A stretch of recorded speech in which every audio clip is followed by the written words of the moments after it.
All right, big decisions coming up. Should the United States enter the war and, in fact, bomb Iran? Joining us now is Alabama Senator Tommy Tuberville, member of the Armed Services Committee. Senator Tuberville, as always, sir, thank you. So it's rumors. We don't know that, but the White House rumors are running that we may get directly involved. As you know, Mr. Trump warned everybody in Tehran to get out of town. He's made quite a few warnings. What do you make of this? Do you think the U.S. should get directly involved? Well, I'm all behind President Trump and Israel, Larry. I think that they'll make the right decisions. We had J.D. Vance at lunch today, our vice president, and he said things are going well. They're spending a lot of time in the Situation Room, getting all the information from what's going on. The big thing is, I think, that Israel has been very, very effective in knocking out Iran's air defenses. They've killed a lot of generals, a lot of their leadership. Obviously, all the scientists that have something to do with their enrichment of uranium, they probably knocked their nuclear future back about a year and a half, maybe even more than that. But Israel's taken some hits. We all know that. But President Trump understands the people in this country are war fatigued. And we want to help Israel as much as possible. I think they can do the job on their own with the help of intelligence and us giving missiles and things like that. But I would hope that we did not get involved with our men and women in war because I don't think right now the United States of America is really in for that. Well, I don't think there's any chance about boots on the ground or anything of that sort, nation building. I spoke to the Iranian foreign minister earlier today. We ran the clip earlier in the show of the Israeli foreign minister. And, you know, a lot of damage was done by cutting the electrical power lines into Natanz, which wreaks havoc on any of the nuclearization, any of the uranium enrichment.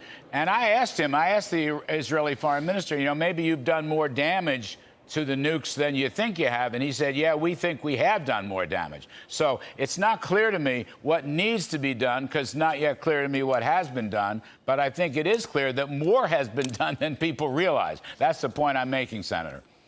And we won't know that for a while, Larry, as you well know. I think this is going to continue on for hopefully not a long time because there's people getting killed on both sides. But at the end of the day, Israel has their chance. This is what they've been waiting for.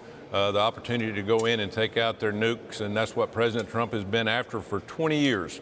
He's said all along, they do not need a nuclear weapon, and we all agree with that. There's way too many across this world, and especially with people that hate Americans, that hate the United States, that hate our friends Israel. They do not need any mass destruction weapon.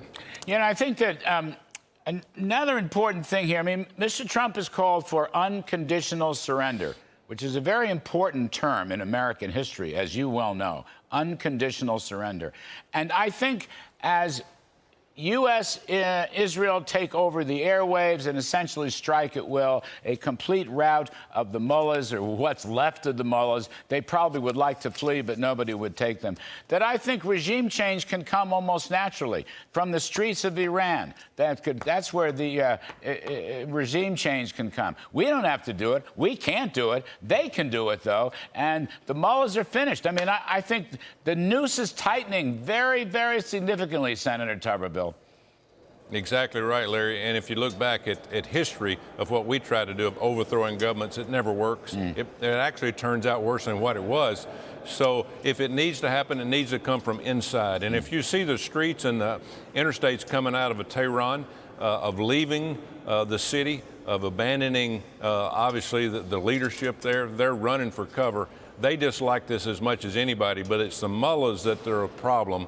And I would think after this, after what has happened, and the things that are even going to happen farther down the road with Israel going in and continued bombing, you're going to see a different type of Iran. You're going to see a different type of leadership there. And again, that's what needs to happen. The people there, as you said, they need to overthrow their own government. They need to take it back and turn it back to the Iran that you and I once knew many years ago.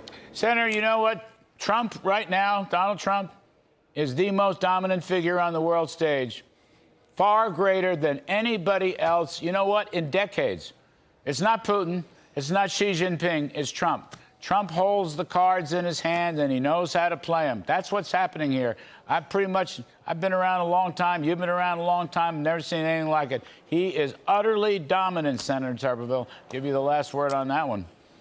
Well, he's dominant, Larry, because he'll make a decision. He's a guy that understands leadership, and he uses the people around him. He listens to them. Just listening to J.D. Vance today at lunch, he said, heck, I've been 4 days in the Situation Room just waiting and making sure we all understand what's going on. We want to make the right decisions along and help the president make a final decision at the end. So I'm so proud President Trump's in this situation. I can't imagine this past administration and what they would have done if they had seen anything like this.